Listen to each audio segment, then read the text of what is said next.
Hey, how's it going, everybody? This is Nico, and this is Porch Talk bonus episode. I'm here in Bowling Green with my boys Cameron and Ryan.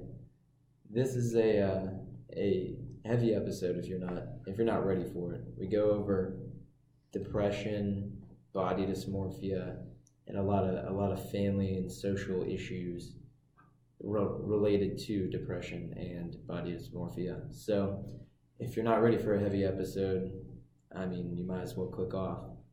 With that being said, if there are people who are listening to this, who are going through this, please talk to someone. I feel like the best way to get started with the healing in the process is to just talk to someone. People will listen. Don't act like, hey, if I tell someone, they're gonna think I'm weird and they're never going to talk to me, because that's just going to make this process worse for you. It's going to make it really hard. And me not being in the same situation as my guest, Ryan Loveless, it really opens my eyes to the actual mental disorder of depression and body dysmorphia. So without further ado, this is Ryan Loveless. Thank you guys so much for listening. Ryan Loveless, what's up, brother? Hello, I'm chilling. How's BG been treating you? It's alright. Not too much to say. I don't have friends. Why not? Why haven't you gotten out there, bro? Social anxiety, I guess. But people scare me. You're so cool around Cameron and I. How long have I known you guys, though? Yeah, that's true. We went to high school together. Well, we went to middle school too. But yeah, we've known each other since middle school. It was easier then because there's not thousands of people that I don't know. But, now that you've lost all your weight, you should be a little more confident. Well, I guess. I don't know. So, why not get out there and meet new people? I know social anxiety, but there's got to be a way. I guess it's easy sometimes, depending on it, like the girl I'm talking to now, we've had classes together, for 2 years straight, and we lived on the same floor, so I guess if I develop a significant amount of time I see you, it'd be easier to talk, but, there's thousands of people here that I have never seen in my life. But what about your roommate? Well, he's new, he's a freshman here. He's really quiet too, so it makes it weird because I'm also quiet. So, it's just an odd combination. We just kind of sit in our room and we don't talk to each other. Oh my god, dude. I think you just need some coaching from Nico. Walks up to any random person and starts talking to him as if he's known him for years. Honestly, I should be able to. You really should. There's so many people around here that even if I just talk to one person, it's not like I'll ever see them again in my life. But then again, every time you talk to one person, you see them all the time. That's true. Or maybe you just become more aware of their presence, I guess. There's this girl that I met once, and I see her around campus 24/7 now. Today was the first time I ever said one word to her. And I was like, here, take this flyer. Come get a chicken sandwich. All right, so you are an education major, correct? Yes. It's AY Social Studies, so I will be licensed to teach 7th through 12th grade. Any content of social studies, such as government, American history, psychology. Okay, and which one would you want to teach the most? Either American history or government, just because those are two pretty important things in our society. So what got you interested into the field of teaching? I'd like to give a quick shout out to David Jones and Matt Macon of Northmont. They were both very influential. Oh, and Mr. Ryan, I don't know his first name, but they were all pretty influential in my time in school, and just the way that they went about talking to their students really gave an impression to me.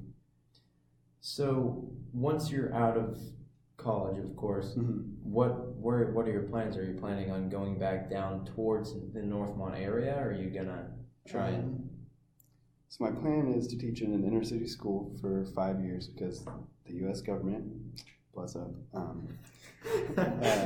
they have this program where if you teach in an inner city school for 5 years, they pay off your student loans. That's super nice, dude. Dang. I wish they did that with a lot of different majors, you know? Yeah, I mean, they only do it because no one really wants to teach in an inner city school because there's a lot of problems there. Students don't really care to learn. I mean, that's kind of a stereotypical thing, but like, that's just how it would be. That's just how it be. Yeah. Going to the main topic of this little talk, you actually wanted to talk about this on the air, and what would that be? Well, we're going to cover 2 different topics today. We're going to talk about depression and then body dysmorphia, which these are both self-diagnosed things that I have. I mean, with depression, I have been diagnosed with severe anxiety, but the depression is kind of self-diagnosed, and I guess it's hard to diagnose depression, but like, it's pretty evident. Do you have like a clear definition of anxiety?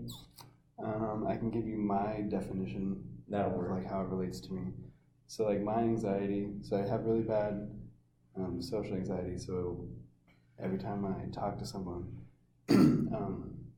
I get the jitters, my heart rate increases, and I start to stutter a little bit more. And that goes along with social anxiety, but like in general anxiety is like, I can just be like sitting around thinking about something like a test or like going out to eat by myself is really stressful to me because I feel like everyone's looking at me at once, and I get really paranoid. So like mainly it's just like having this unease about the world, and that unease makes me feel stressed, and that stress makes me feel like jittery, and then just overall nervous. Okay. And do you have a definition, your definition of depression and also the body dysmorphia? Because I don't think body dysmorphia is a big topic that anybody really talks about. I know it's prevalent in our age group, but no one really talks about it. So Yeah. I feel like, well, like you said about our age, I feel like in our age, like depression and like body image issues and mental health is like more of a prevalent thing that no one really talks about. And I think that's because of all the social medias. Everybody's posting the best angle, the best parts of their life, and other people are comparing themselves to those like highly influential people. And I think that makes them look at themselves poorly. I really think social media has kind of like corrupted the youth. Like, I feel like with depression, like it's really extended because you have this outlet where you can put all your feelings out, but then you can also like see the world and like see what you're not doing and like see the life you aren't living, and it kind of just points out like the things that you find hard about life. Okay. So with that, do you feel like the social media has really influenced your outlook on yourself, and that's probably maybe why you have this body dysmorphia, or do you feel like it started from something else? I feel like really like it's an influence of both, like social media, like I can see all these people and like I compare my body to them and like how they look compared to what I feel like I look like. But really like I think it stems from my old weight. Like I used to weigh a lot more than I do now, and like I didn't like looking at my body, and then like all my friends were like super skinny back when we were growing up, and like I wasn't, and it just kind of gave me like a different look about my body. Okay, and that's sort of the premise around body dysmorphia, right? You view yourself as different than you actually are? Or so like my understanding of it is you look at yourself in the mirror, and what you see in the mirror doesn't accurately reflect what other people see you as. And then like another part of body dysmorphia is you focus on one part of your body that you don't think is perfect, and you obsess about it until you can get it to what you want it to be. And even then, like it's still hard because you try to get that perfection, but nothing's ever going to be perfect. Okay. And do you think I mean, obviously the depression and the body dysmorphia just like goes off each other. They sort of compound Yeah. as, like, say your depression gets worse, then your body dysmorphia gets worse.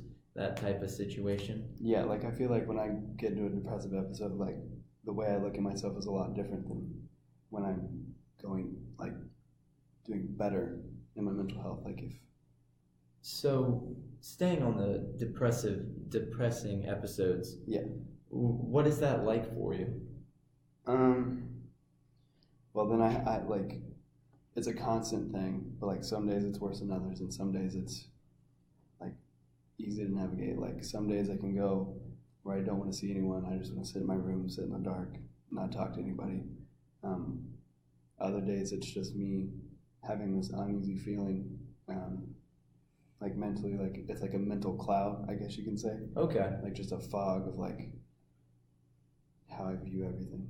Okay, and how long do you think you've been? I know you've been dealing with the body dysmorphia for a number of years since Yeah. since I remember. Yeah. What about the depression?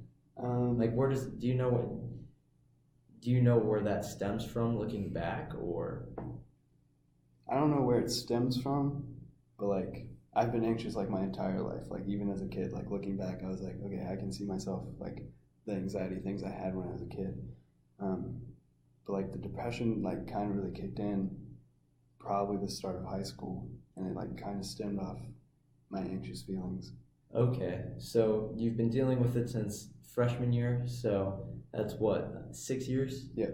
Throughout those 6 years, have you found anything that triggers that depressive state more than others? Or is it just a day-by-day thing?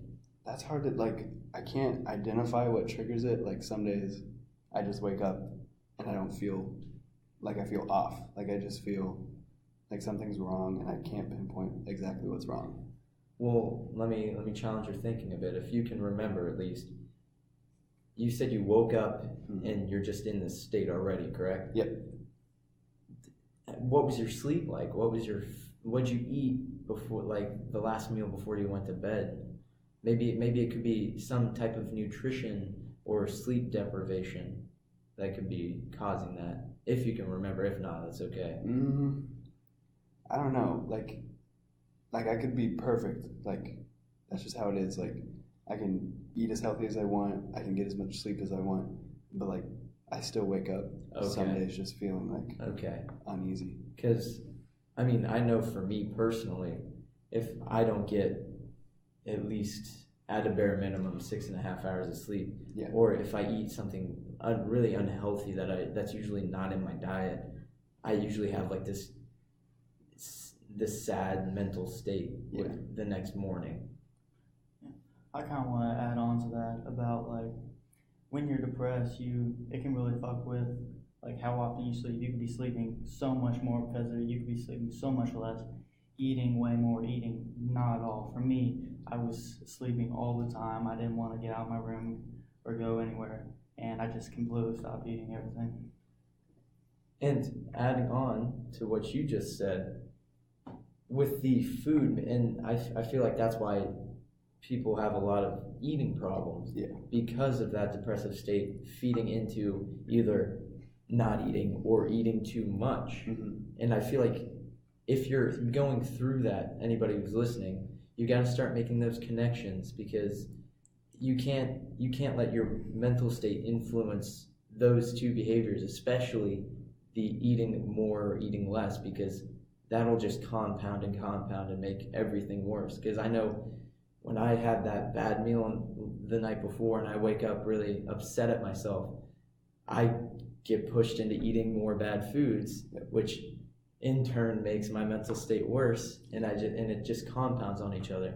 And I've also noticed the opposite, where I eat really healthy and I maybe have gotten in a really good workout before I went to sleep, and the next morning I'm ready to go.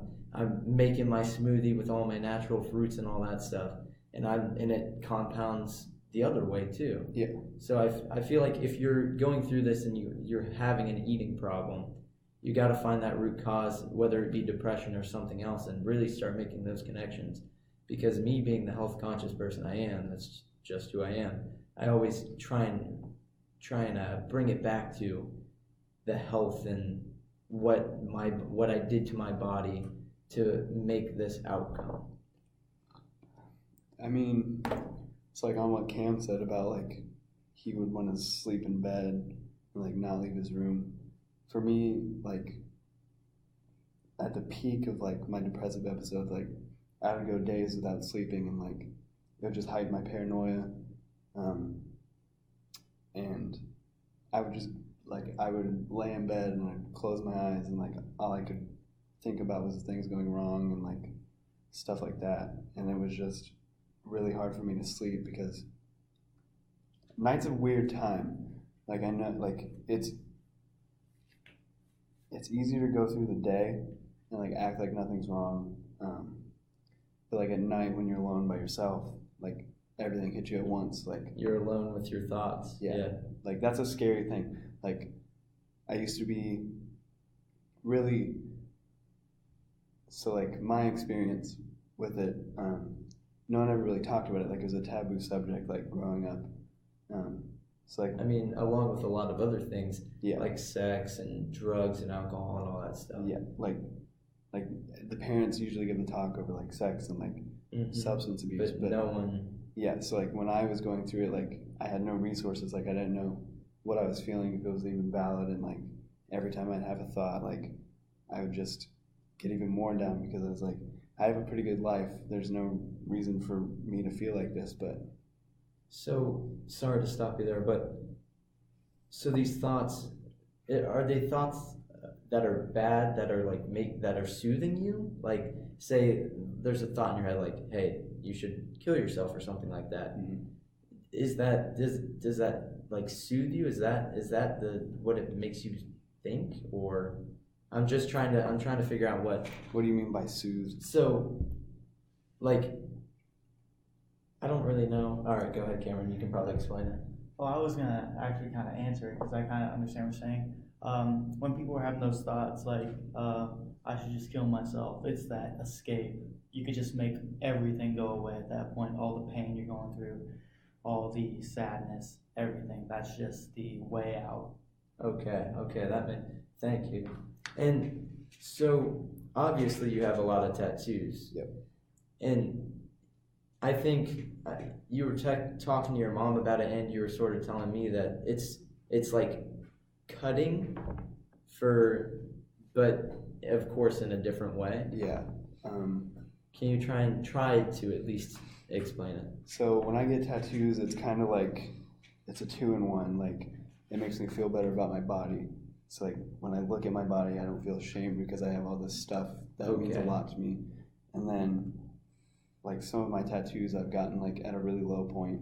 And it's just a way for me, instead of using an outlet like cutting, like that's really dangerous and like really harmful. But getting tattoos is a way to feel the pain. And it's also like to me it's soothing when I get one because it's just this pain. But I know in the end, like it's a pain that I have to deal with, but it gives me a good result. Okay. And so you said that it also makes your body dysmorphia sort of at bay, right? Mm-hmm. So that's a really good outlet, of course. I mean, it's going to cost a lot of money. It's an expensive it's an expensive type of therapy, but no, I mean, since you've been really exercising and starting to get really consistent with that, have you noticed anything emotionally in your body dysmorphia change accordingly to you starting to get really into exercise in the gym? That's a hard topic because I know I'm making progress with my body. I can see it, like I can see the way I'm doing it. But I mean, because you look really good, dude, honestly. Yeah. But like when I go to the gym, I'm around all these people, and then I start to compare myself to those people I'm there. And when I'm working out, I'm constantly surrounded by mirrors, and it's like really hard for me to work out and like feel good about what I'm doing when I'm looking at the mirror and I see a complete opposite reflection of like what I'm really. And you can also look in the mirror and you see the progress, but then again, that body dysmorphia, it's like, hey, like my biceps are too small, or one's kind of bigger than the other. Yep. And you obsess about that, right? Is that something that? Yeah, like it's kind of a constant struggle for me. Cause like I'm surrounded by all these reflective surfaces, and like I'm walking around campus. Every time I see a mirror, I look at my body in the mirror. Or like I'm walking, like specifically every morning, I walk past this one piece of glass, and I can see myself in that piece of glass, and I just constantly stare at myself. And like one of the things I look at is like my legs, because that's the one part I can see, and I'm like, my legs don't look good right now, and then I obsess about it, and then I feel self-conscious when like whatever, like I could be wearing shorts, I could be wearing pants, and I'm just sitting there obsessing over like, I don't look good, everyone's gonna look at me, they're gonna judge me for the way that my legs look, and then when I go work out, I like obsess over my legs, and I try and do all this stuff with my legs, but then I still see myself even after doing all that, like after all the progress I do with my muscle tone, and I'm like, it doesn't even look like I have muscle, it just looks like I have pure fat on my legs, and then like, so reflective surfaces really get me, like all the time. Every time I see a mirror, I'm looking at my body and I'm examining what I look like. So why not make a pact with yourself to not look at those reflective surfaces? I mean, the gym is kind of hard because there's literally mirrors in every inch of the wall. But like, you definitely have some leeway when you're walking around on campus. I mean, have you ever thought about that, or is it just like a programmed thing in your mind with the body dysmorphia to like instantly whip your head to a? So I've tried, like over the summer, I tried not looking at myself in the mirror. I'd limit myself to like just when I'm getting ready, like I could just see the upper half of my body. But like you're still like walking around, and there's always something reflective, and it's just always going to be that constant thing of like, that's what I look like. That's how everyone views me. That's what I see. Like it's just really hard to escape your own reflection in a sense. Like you're surrounded by all this glass. Like even just like a window on a house. If the light hits it right, you can see your reflection, and then you're like, that's me. It's just a constant struggle of being surrounded by stuff that makes you see yourself. So I don't mean to change subject. I'm just really curious about this real quick. Yeah. How do you feel talking about all this right now? I honestly kind of kept it a secret, like about like my mental health and like how I viewed myself, because I always felt like I've never told my family. Like the one time I ever like mentioned it was to my mom, and it was a really bad time, and I told her I like wanted to go to therapy to like try and work it out, but like my dad doesn't know anything about it, my grandparents don't know anything about it, and like when I was going through it, like it's hard to talk about now, but I know that if I get it out, other people will like hear my story, and they'll be like, okay, I understand what he's going through, like I can relate to that, and it just kind of, the way I view it is like it's going to be hard for me to talk about, but it kind of defeats the stigma around it. It makes it less of a taboo subject and like easier to share. Like I had to give a presentation the other day about teen suicide, and I shared my story just like a split second. Like I just said my story, and like you could see the reactions of people changing, like in the classroom, and like it's just because no one ever talks about it. But like it makes it real if there's someone in front of you that you can see who's gone through it and is still like working through it.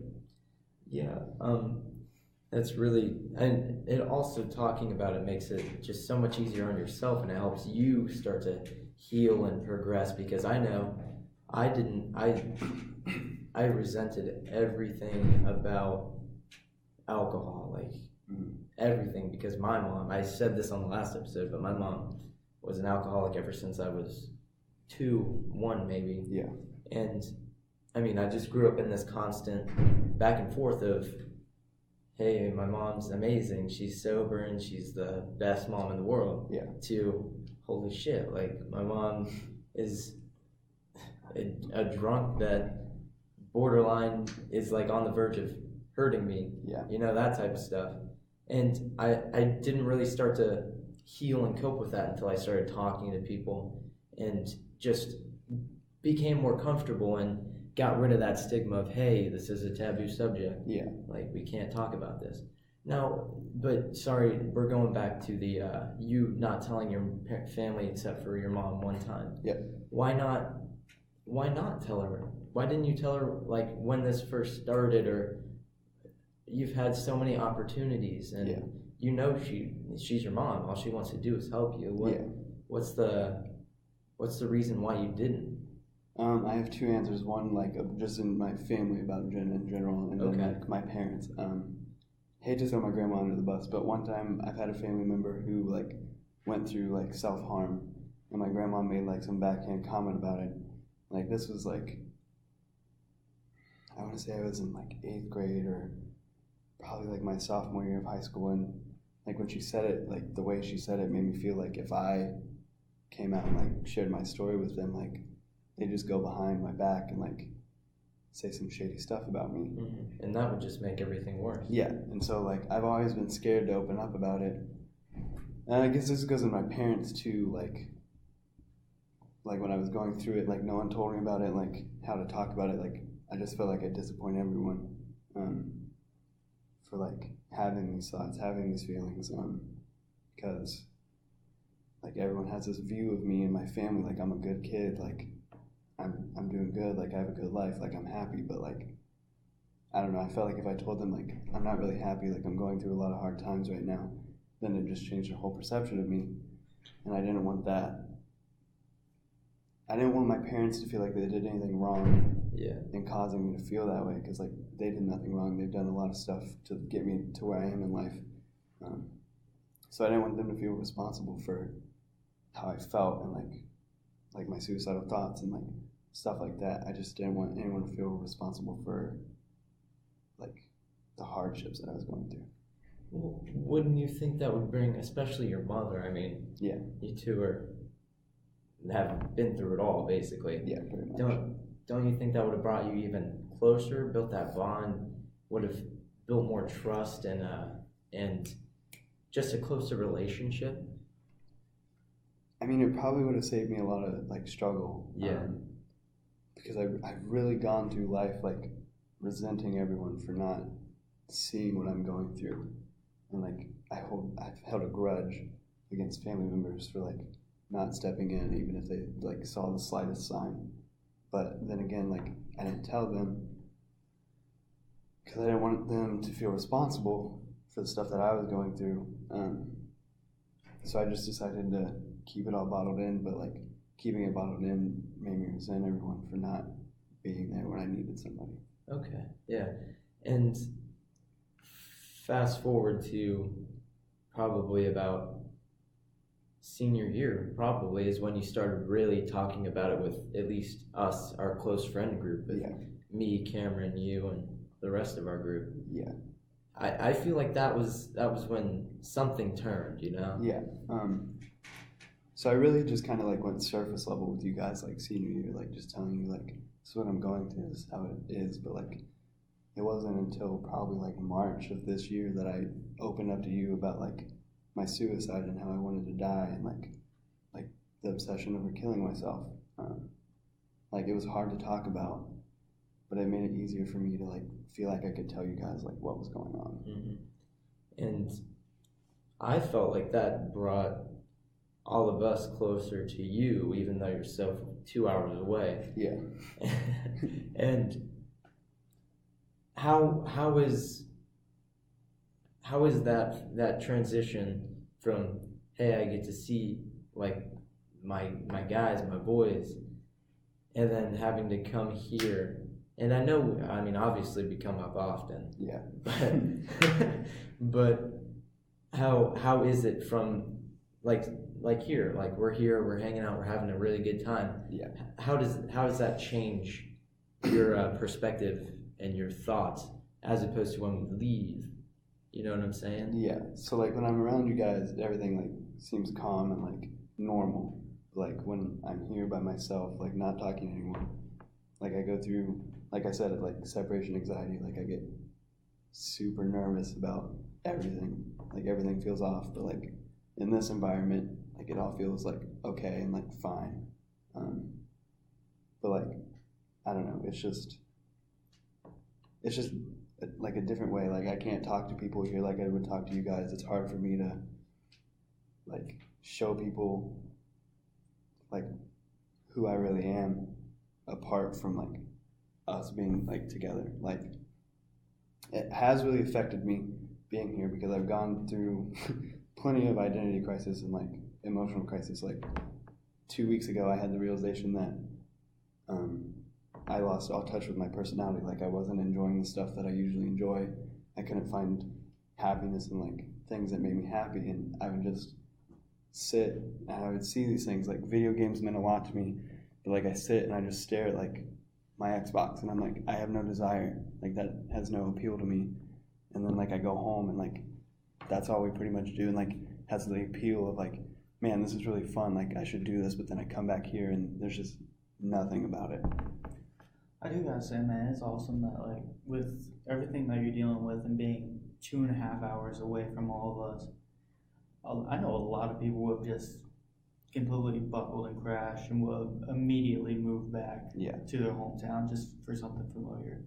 It's awesome that you have stuck with it and are staying up here and fighting through all this. I mean, there was a point last year where it was hard. Like my friend Andrew, we were like arguing and fighting, and I just felt completely alone, and I filled out an application to come home, but like I never submitted it. Like it was real. Like I could have come home. Like I would have rather have been home at that point, just to feel like a sense of normalcy. You know? Normality. Yeah. I got you. Going back to when you noticed that your personality has changed and you lost touch with yourself. Yeah. What made you get to that point, do you think, and what helped you get out of that, or are you still battling that? The point I really realized it was my friend Matt had said something. So I tried to fill the void of you guys by talking to all these girls and like trying to have them replace the sense of like having my best friends around me. So when I'm doing that, it's like I'm putting on a different face for each one of them so that like they like me and like they want to stick around. So after she said that, like I had a deep thought and I listened to one of the songs that meant a lot to me, and it usually like makes me have some deep emotional reaction, but like I felt completely nothing listening to it. Like I just stood, like I just heard it and that was it, and then I moved on. I haven't really figured out a way to like get in touch with my personality. Like even now, like before you guys were here, like listening to 21 Pilots, who like mean a lot to me, like have really impacted my life. Like I just have felt nothing. Like it's just sound that I'm listening to as I walk, as I eat, as I'm working out. Like it's just sound. But like around you guys, like on the car ride, like it was like, okay, this means a lot to me. Like everything's hitting me all at once.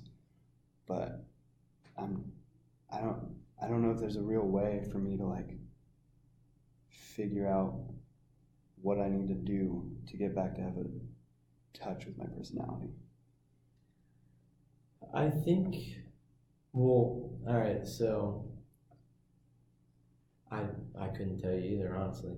Yeah, it's just a personal journey you're gonna have to go on. Yeah, I feel like it's gonna be a struggle for a few years, just because like there's no clear answer on how I'm gonna get back there. Like take it as like I'm on a country road and there's like one divot that you like go off and then you get lost and then you're lost on it, but then eventually you see a sign that'll like take you back to it. Like the one time that I actually felt like completely in touch with myself was I was at a concert and like all my emotions hit me at once. Like I hadn't been able to like cry, like a good solid cry for about 3 months, but then at that concert, like all my emotions came out.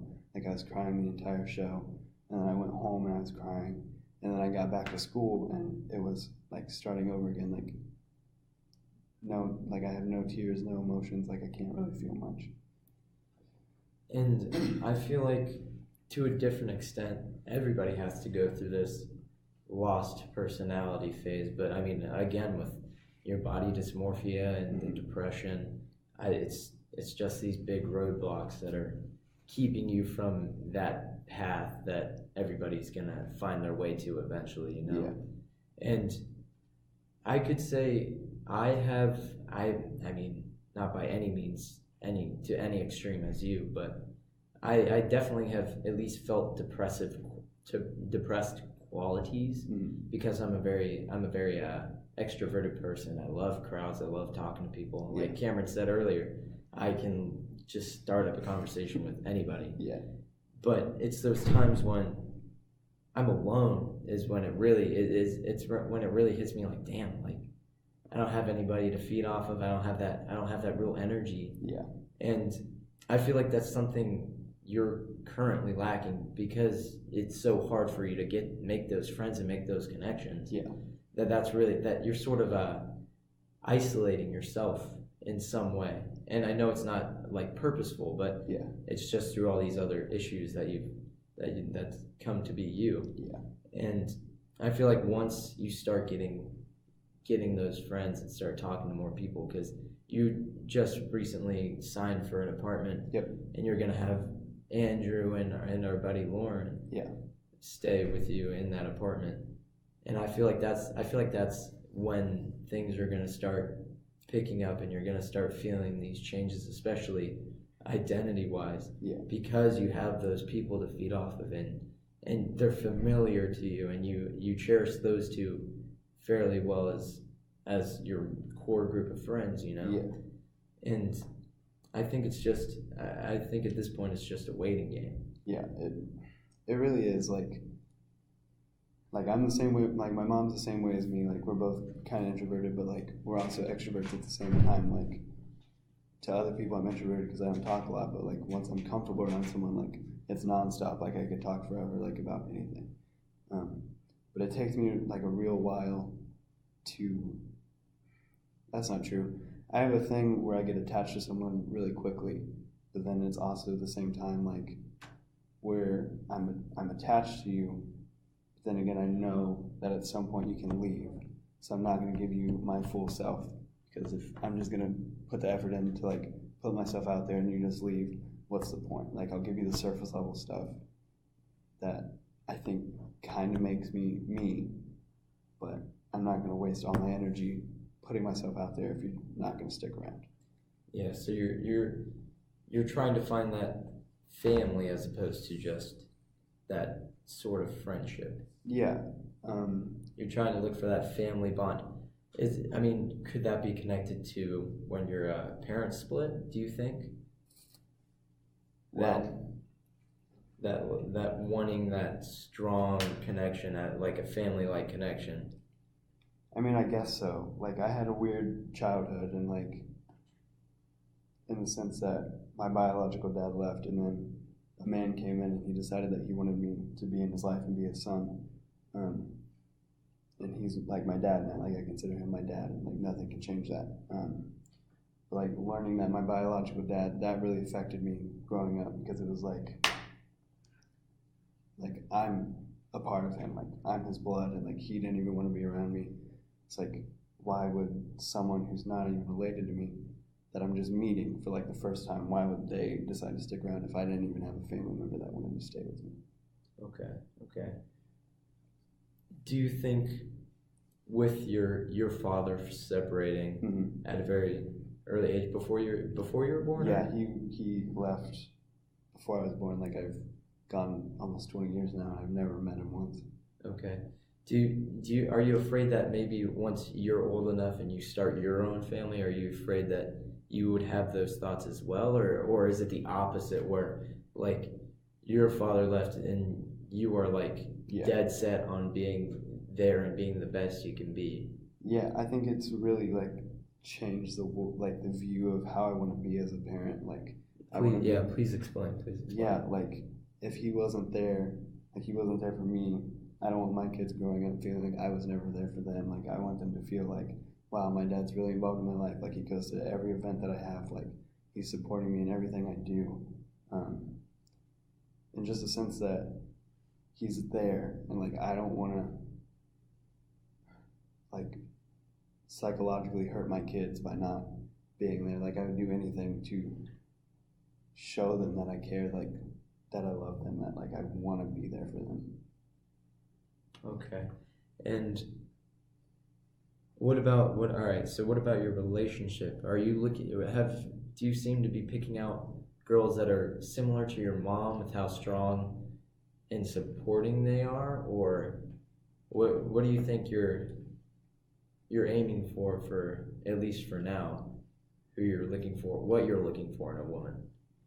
I think for now it's like at this point it's changing what I'm looking for in a relationship. But like back then I was just looking for someone to be there for me, so I wasn't alone. Like I stayed in relationships for a really long time, even though it was toxic and it hurt me more than it helped me. Like I was just with them because I didn't want to be by myself and be alone.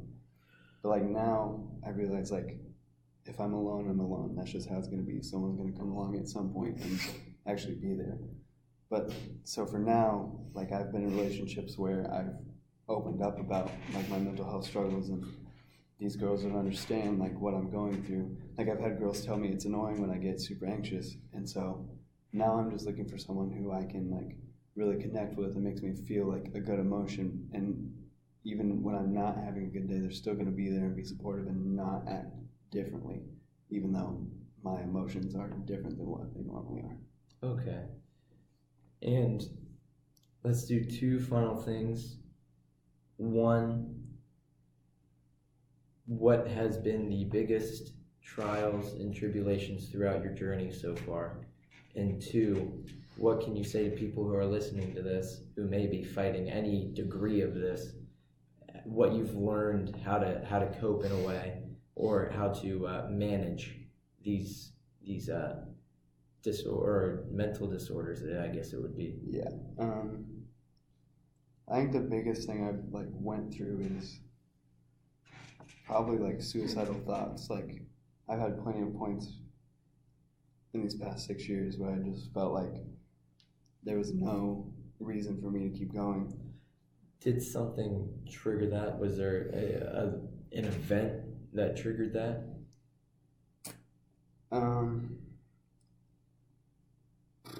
Well, the first time I ever like truly considered killing myself was sophomore year of high school. Like immediately after I got my license, like I was starting to struggle in school a little bit. And, like that was a change for me because I always like could go through school easily without like studying. So I felt like I was gonna start failing myself and like disappointing my family because I wasn't living up to their expectations of like how I should do in school and like being successful.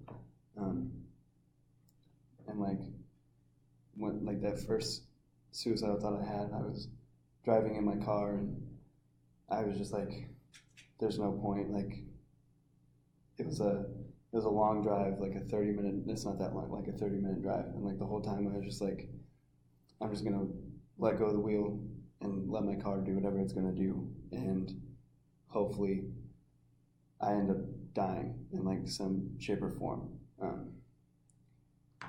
And like, I don't know, it was just a weird change because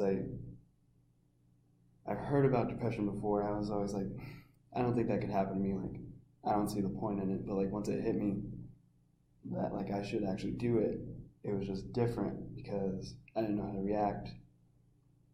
I didn't know who to talk to about it. And so I was just gonna let it happen and just like put it out there and see what happened. So yeah, that was the first time I ever experienced it, and it was just for some dumb reason. Like I was talking to some girl and she like made a comment about like, you're crazy or something, and I was like, she's right, like I am crazy. Like I'm having all these like weird stuff and I can't see my life going on forever dealing with this stuff, so I should just end it early and save myself the trouble. And then another time, it's been a constant, like from sophomore to senior year, it was a constant thing of like, this thing's happening, I should just end it. Like it's just gonna keep getting harder from here. But there was one time where someone had emotionally cheated on me, and it really affected me because I like gave myself like a lot of myself to this person, and I was just sitting in my bed, and I was like, okay, if this person, like I'm giving them my all, and like they still do that to me, like what's gonna stop people from doing that to me later in life? So again, it was just why not end the pain now so I don't have to deal with it for the rest of my life? What made you not do it? The first time, it was a song I heard, and that sounds like kind of cheesy and stuff, but like I was driving, and it was the first time I ever heard this song, and I could just hear like this person I look up to going through the same stuff I was going through, and he's making it in life, like he's making the best of it. He's giving an outlet to other people who feel the same way as him. So I was like, if he can do it, like he struggled with it for a really long time without having anyone to be there or like listen or hear what he's having to say. So if the person I look up to the most can do it, I can manage it and get through it. And then the senior year one, it was just that, like I was completely committed to the idea. I had it all planned out, but I just didn't want my family going through the pain of feeling like they did something wrong or that they could have done more, because like there was nothing they could have really done in that moment. Like I was dead set on doing it. Like I wrote out a note, like I wrote plenty of notes my senior year about like why I was going to do it, and I made sure to include like, Mom, Dad, you, like there was nothing you could have done. Like I'm just going through a lot, and I'd rather not do it. So music has really helped me a lot with feeling like I don't need to do it. And that's why I have 2 tattoos on my arm. One says Attic with a pen, and that's a reflection of where I've been in life and like my struggles with it. And then on my other arm, I have a lyric of my hero, and it says follow me instead. And so that one to me means even though what I'm going through, like it'll get better. Like it's just a point for me to look forward to instead of looking at what's behind. But like I also need to remember like where I came from and like what I went through, because it's humbling to think that I had these thoughts and I was dead set on doing it, but like I'm still here and I can keep going, because I've went like it was a pretty hard time thinking that for 2 years straight. But it doesn't have to define who I am.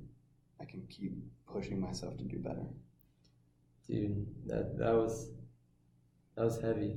So just give 1 or 2 things that help you. I know music is a big one. Yeah, I think finding a creative outlet to like put yourself into that has an impact on you, like whether that be like drawing or like now like I'm going through it and I'm trying to teach myself piano, because it's something like it's a craft, and like I can sit there and like put all this energy I have into making something and like learning something. So really just putting yourself in a position that's going to further you, and you can channel the energy you have into something else. I wouldn't say put faith into people to be there, because people are naturally born evil. Like that's the thing that that's just how it is. So I really have tried not to put much attachment onto other people. Like I've tried to put a lot of it on myself, so that I'm not dependent on anyone. Like I can do it on my own. Like I can sit and I can think about it, and then realize like I have a lot to like live for, instead of like there's plenty of reasons like to commit suicide, but like there's plenty more to keep me going. Yeah, to stay alive and to see how it ends up. Yeah. But like it's a weird thing, because like after going through that, like it's hard to picture myself being old. Like I picture myself dying young. But that's just baby steps. I mean, yeah, like you went from sophomore to senior year trying to planning and having it written out to kill yourself. Like this is my life ends here. Yeah. So I mean, every step is a big step, no matter the actual size, you know. Yeah, like I never thought sophomore year that I'd make it to my sophomore year of college, and like now I furthered it. Like when I think about my future life, I don't see something past 30, and that's like pretty tragic to say, but it's a step up from not seeing 4 years ahead to seeing 10 years ahead. Yeah. It's just a constant uphill thing that takes a lot of time. Well, brother, you are a strong individual. Thank you so much for talking about this because, again, this is a very taboo subject and it needs to be talked about because there are people going through it all over the world. There are people going through it walking down the street. You might walk past someone who's going through it. Yeah. And the more we talk about this, the more it'll help everybody. And I hope this helped you. Yeah. Just get it off your chest and just have help talking more about it. Yeah. I really think that like people have gone through it. I know it's going to be hard to talk about, but like when I have kids, I'm going to tell them about like what I went through. So like if they start feeling it, then they know they can come to me with like what they're feeling. And as an educator, I plan to take extra classes to learn like the signs to better understand because like it's a maskless thing. Like I could wear a fake face of being extremely happy, but then like I go home and like I'm like in a pit. So I want to be there for like my students. That's another reason why I chose education because no one in my high school like talked about it. Like I never learned anything again. So I want to be able to talk about it with these students and if they need someone to talk to, they know that they can come to me and like just have an outlet instead of sitting by themselves. All right, man. This is a good talk. Well, I'm Nico, and this is Porch Talk. I'll see you guys later.